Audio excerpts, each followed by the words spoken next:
জামাত ইসলাম ক্ষমতায় আসলে কোন কোন জেলাকে বিভাগ করে দেওয়া হবে আপনারা কি জানেন? না জানলে কথাগুলো শুনুন।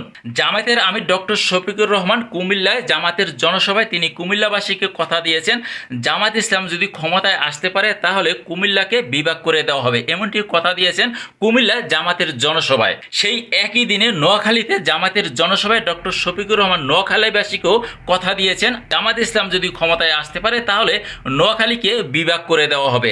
এটা তো আমি বুঝলাম না কেমনি কি ভাই, একই দিনে দুইটি জনসভায় দুইটি জেলাকে তিনি বিভাগ করে দিবে বলে কথা দিয়েছেন।